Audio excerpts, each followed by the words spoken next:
Bem-vindos à aula de som e ultrassom. Primeira coisa que devemos definir é o que é o som. Então, o som ele é uma onda mecânica, longitudinal e tridimensional. Como o som é classificado? Em três parâmetros. O primeiro, em altura, que está relacionado com a frequência. E essa frequência ela é dividida em outras três.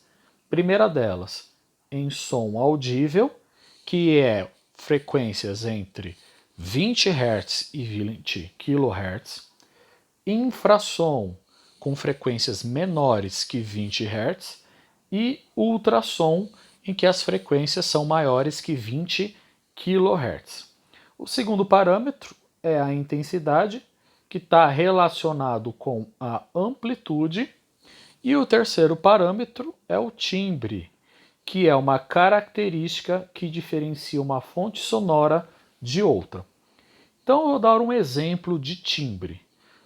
Vamos pegar um equipamento A, como um piano, e vamos pegar um equipamento B, como uma flauta.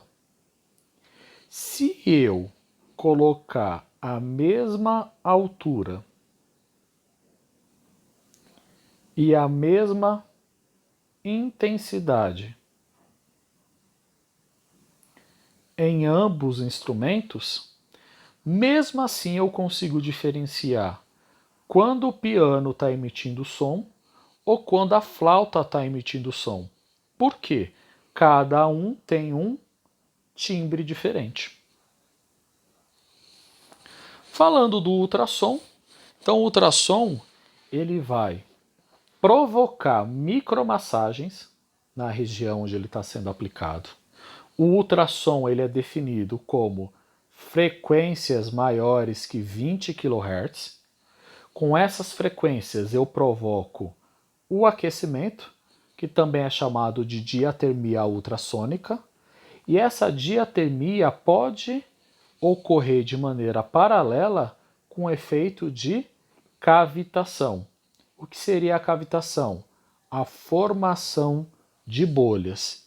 E além disso, pode provocar o efeito tixotrópico.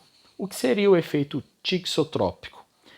É pegar uma matriz sólida e transformar essa matriz sólida numa matriz líquida. Só que eu tenho que tomar muito cuidado com essa matriz líquida. Então não é um líquido como a água, mas uma matriz líquida como a gelatina.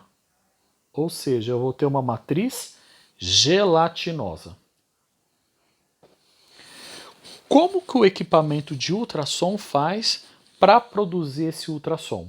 Então ele precisa de um cristal, que é chamado cristal piezoelétrico. Então o objetivo desse cristal é converter a tensão ou a corrente elétrica em vibrações. Essas vibrações são vibrações ultrassônicas. O cristal ele também consegue fazer o processo inverso, em pegar as vibrações, ou seja, as ondas ultrassônicas, e converter em tensão ou corrente. Que tipos de cristais piezoelétricos nós podemos trabalhar? Então, o mais famoso deles é o titanato ziconato de chumbo, o PZT. Ele é o mais encontrado nos equipamentos de ultrassom, mas eu posso também ter equipamentos com titanato de bário ou até mesmo o quartzo. Quando eu aplico o ultrassom numa região, eu preciso colocar naquela região um meio acoplador, que vai fazer com que a interface do meu equipamento, que também é chamado de transdutor, e a pele. Então ele é um meio que vai facilitar a entrada do ultrassom naquela região. Esse meio acoplador, o mais famoso deles, é o gel, que só pode ser utilizado uma única vez. Depois de utilizá-lo, eu tenho que descartá-lo e nunca guardá-lo para utilizar novamente. Mas além do gel, posso usar almofada, né, de gel, bolsa de água, filme plástico e lá no passado, quando não havia o gel para introduzir na região desejada, faziam imersão em água. E esse equipamento de ultrassom, ele pode ser usado tanto para diagnóstico quanto para terapia. É claro que um mesmo equipamento, ele não vai ter as duas funções.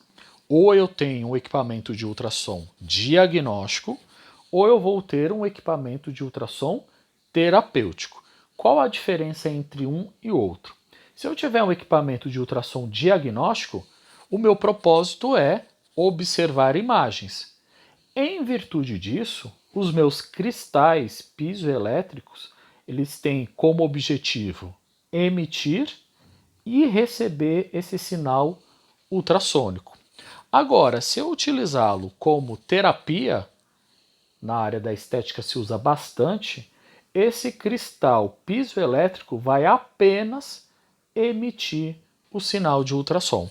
Então, a diferença básica entre ultrassom diagnóstico e ultrassom terapêutico é que no ultrassom diagnóstico o cristal piezoelétrico emite e recebe o sinal de ultrassom, enquanto no ultrassom terapêutico o cristal piezoelétrico ele somente vai emitir.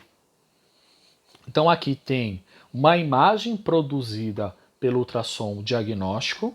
Isso aqui é um ultrassom em tempo real, é um dos mais famosos, né, que são utilizados, mas também existe o ultrassom diagnóstico, que é o 4D, que é obtido por efeito Doppler. Qual que é o objetivo de fazer uma ultrassonografia 4D? Eu consigo produzir imagens em 3D em movimento. Então, é bastante interessante para observar a morfologia nesta imagem. Se houver qualquer dúvida, entre em contato com o professor.